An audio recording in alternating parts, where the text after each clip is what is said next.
আসসালামু আলাইকুম viewers, welcome back to our channel.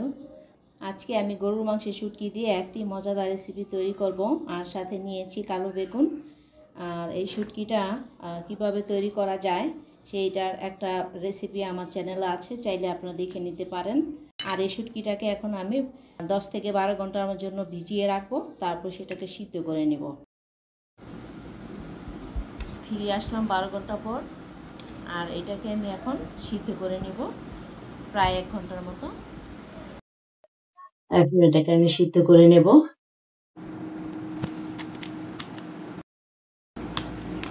Viewers, মাংসটাকে আমি সিদ্ধ করে এইভাবে গুঁড়া করে নিয়েছি, ব্লেন্ড করে।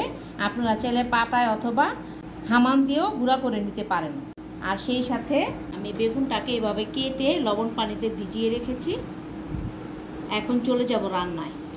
এট ফার্স্ট আমি বেগুনটাকে ভেজে নিব হালকা করে, আর এই বেগুনটাকে আমি ধুয়ে নিয়েছি। আর চুলায় একটি প্যান বসিয়ে গরম করে নিয়েছি। এখন দিয়ে দিব তেল,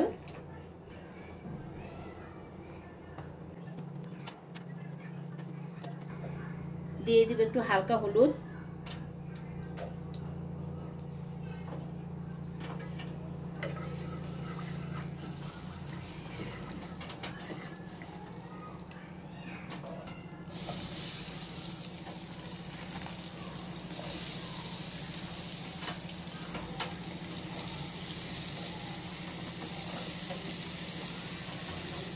বেগুন আপনারা চাইলে গোল বেগুনটাও দিতে পারবেন, চাইলে পরিমাণে কমিয়ে বাড়িয়েও নিতে পারবেন, কোনো সমস্যা নেই।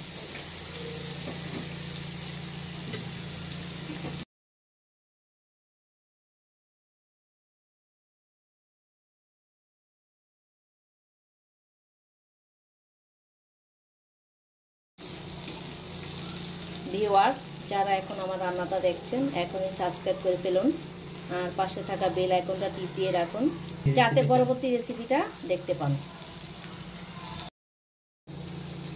বেগুনটাকে আমি হালকা করে ভেজে নিয়েছি, এখন নামিয়ে নিব। আমি আবার ওই প্যানটাতেই তেল দিয়ে দিচ্ছি, দিয়ে দিব কিছু গরম মশলা, গোলমরিচ, এলাচ, দারচিনি, তেজপাতা।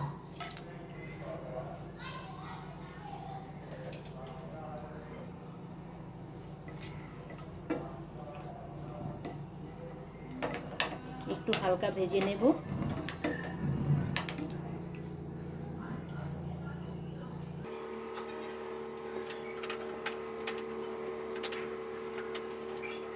দিয়ে দিব প্রায় 1 কাপের মতো পেঁয়াজ কুচি। আর এই রেসিপিটাতে পেঁয়াজ একটু বেশি হলে খেতে ভালো লাগবে।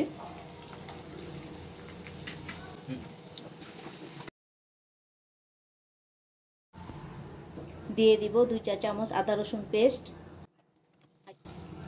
আর এই আদা রসুনটাকে আমি একটু ভেজে নেব, যাতে কাঁচা গন্ধটা চলে যায়।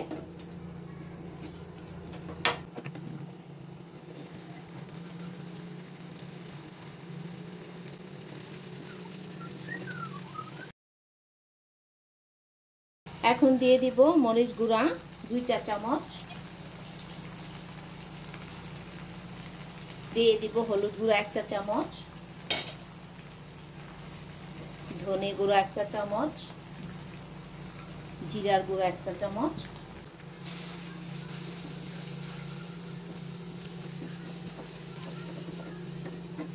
এখন দিয়ে দিব অল্প পানি।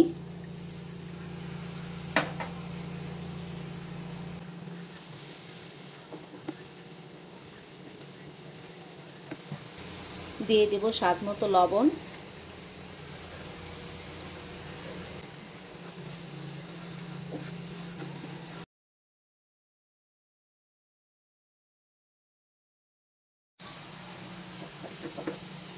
ভিউয়ার্স, গরুর মাংসের শুটকি রেসিপি আমার আরও আছে, চাইলে আপনারা দেখে নিতে পারেন। আর সেখানে গরুর মাংসের শুটকি প্রসেস বলা হয়েছে, তবুও আমি সংক্ষেপে বলছি। আপনারা গরুর মাংস নেবেন হাড় ও চর্বি ছাড়া, তারপর সেটাকে আপনার ইচ্ছা মতো টুকরা করতে পারেন, ছোট বড় যেরকম খুশি। সেটাকে ভালো করে ধুয়ে একটা হাঁড়িতে বসিয়ে দিবেন। লবণ, হলুদ, মশলা কিচ্ছু লাগবে না। ভাপে আপনার মাংসের পানি দিয়ে মাংসটা সিদ্ধ হয়ে যাবে। যে পর্যন্ত পানিটা থাকে সিদ্ধ করে তারপর নামিয়ে, যদি একটু থাইকে যায় পানি, এটা একটা ইসের মধ্যে ঢেলে দিবেন ছাঁকনির মধ্যে। ঝরে গেলে তারপর সেটা তারে কিংবা সুতার মধ্যে মালা গেঁথে রোদে শুকাবেন বা চুলায় যেভাবে হোক শুকিয়ে শুটকি বানিয়ে নেবেন। তেমন কোনো ঝামেলা নেই, কিন্তু খেতে ভীষণ মজা। এখন দিয়ে দিব সেই ঝুরি করে রাখা গরুর মাংসের শুটকিটা।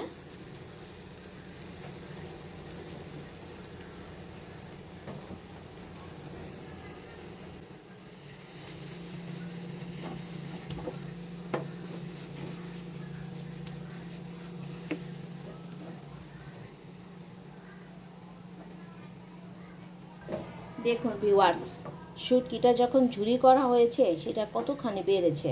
তাই আপনাদের আন্দাজ অনুযায়ী রান্না করবেন। চাইলে 4-5 টুকরা মাংস দিয়েও আপনি একদিনের একটা রেসিপি করে 3-4 জনে অনায়াসে খেতে পারবেন।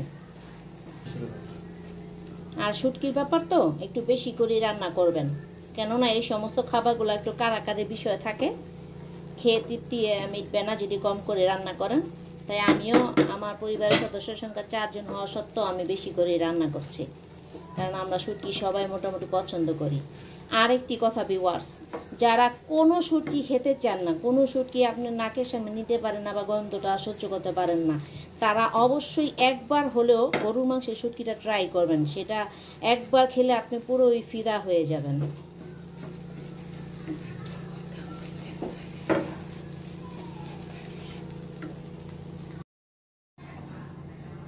ভিউয়ার্স দেখুন, তেল মশলা সব মাংসের ভিতরে চলে গেছে। আমি একটু কষিয়ে নিলাম।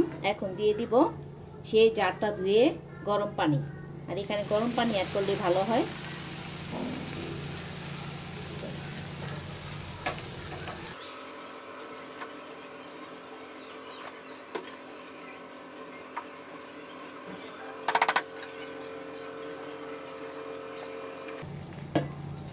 আমি আরেকটু পানি দিয়ে দিচ্ছি।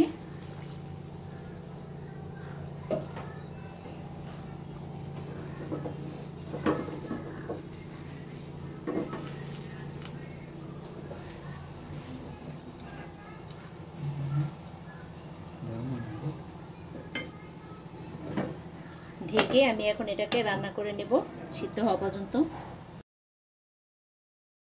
ভিউয়ার্স, মাঝে মাঝে ঢাকনাটা উঠিয়ে একটু নেড়ে দিতে হবে যাতে পোড়া লেগে না যায়।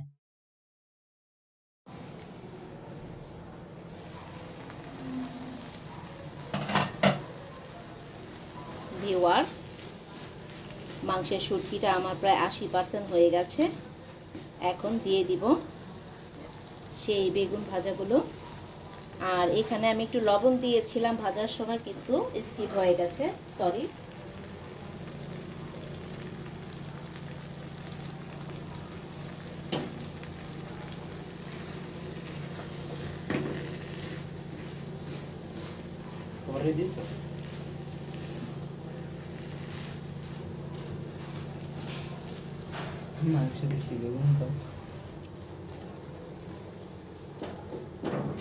ভিউয়ার্স, আপনারা চাইলে এখানে বেগুনের পরিবর্তে আলু ইউজ করতে পারেন, আবার চাইলে শুধু পেঁয়াজ দিয়েও রান্না করতে পারেন।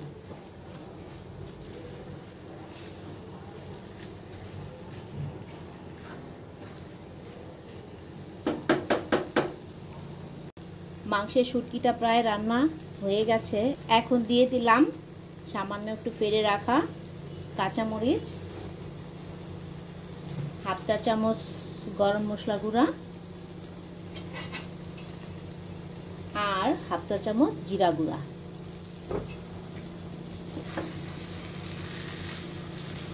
আমি এই মাংস শুটকিটাকে আর 5 মিনিটের মতো রান্না করে নামিয়ে পরিবেশন করে নেব। সো ভিউয়ার্স, তৈরি হয়ে গেল গরুর মাংসের শুটকি। আর এই শুটকি রেসিপিটা অবশ্যই আপনারা বাসায় ট্রাই করবেন। ভালো লাগলে কমেন্টস করে জানাবেন এটা কেমন হয়েছে। আর যেহেতু সামনে ঈদের আগাম শুভেচ্ছা রইল, অবশ্যই আশা করছি যে আপনারা ঈদের মাংস দিয়ে, কুরবানি ঈদের মাংস দিয়ে এরকম একটা রেসিপি তৈরি করবেন। সবাই ভালো থাকবেন। আল্লাহ হাফেজ।